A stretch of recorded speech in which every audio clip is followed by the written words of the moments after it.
Bonsoir. Je remercie les organisateurs de m'avoir invité ici, à Marrakech, que je visite pour la première fois. Je vais lire des extraits de 2 livres de poèmes. D'abord, le poème n'est pas un objet perdu, un livre que j'ai dédié à mon frère aîné. Il y a la justice des humains, manageurs du monde à leur guise, en injustice qui ne se compte plus, entre injustice à fois, invisible à l'autre, rivé à sa chaise dans l'attente du bonheur.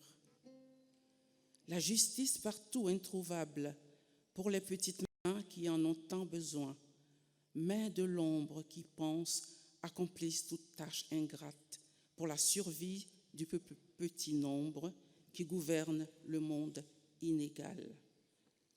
Petites mains qui n'ont d'autre choix que d'être à la merci des chiffres, d'experts qui mesurent seuil de pauvreté et grand malheur, afin que le grand monde continue de tourner parmi ces injustices qui brisent nos vies. Et l'injustice majeure dont tu ignores l'origine fabrique ta peau de vivant. Tu ne peux dire, comme les enfants, c'est pas juste.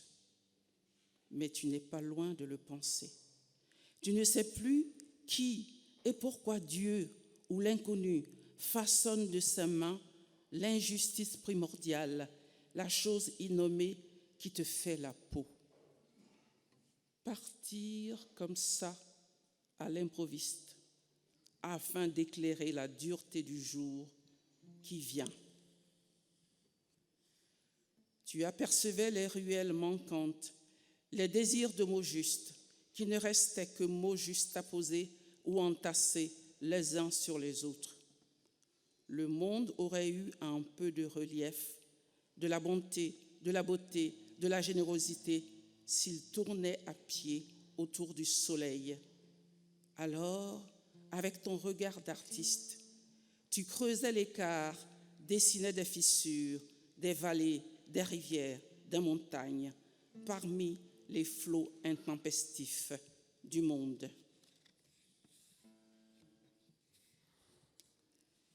Je suis la fille du silence qui ne dit rien, mais n'en pense pas moins. Je vois les divisions du monde, les contrastes, les inégalités me sautent aux yeux. Les femmes à la cuisine, les hommes dehors. Tu me dis que le monde n'est pas si mal fait. Tu répares les interstices brisés.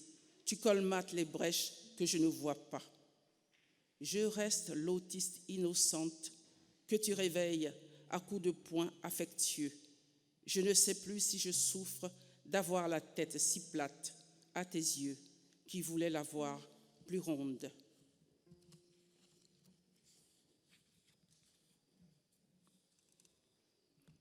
Tes lance-pierres sont les plus adroits entre la dextérité de tes mains et la clarté de tes yeux qui cueillent les mangues les plus belles, les plus juteuses, les mangues les plus parfumées, les plus savoureuses. Loin d'être nés chasseurs-cueilleurs, les belles mangues mûrissent pour toi. Je n'ai pas oublié l'acidité de tes mots comme mangue verte cueillie à contre-saison, ni la sûreté de tes lance-pierres magnifiques que tu sculptais avec la finesse en un tour de main, objet d'art dont tu prenais grand soin. Tes mains ont-elles perdu légèreté et finesse? La faute au temps, la première frontière qui façonne la vie de l'humain. Tes mains habitent ton corps, elles ne te quittent pas, elles vivent en ta compagnie et te racontent combien elles furent luminescentes à l'ombre de ton corps, marchant une vie durant. Sommes-nous des insectes au regard du temps qui écrase nos ailes? Pourtant, l'espoir nous tient éveillés, l'espoir ou la résistance à tout vent qui nous empêche de vieillir, l'espoir, repoussoir des menaces qui pèsent sur l'humain. Toi, l'humain qui part, tu espérais pouvoir faire une halte au seuil du soir.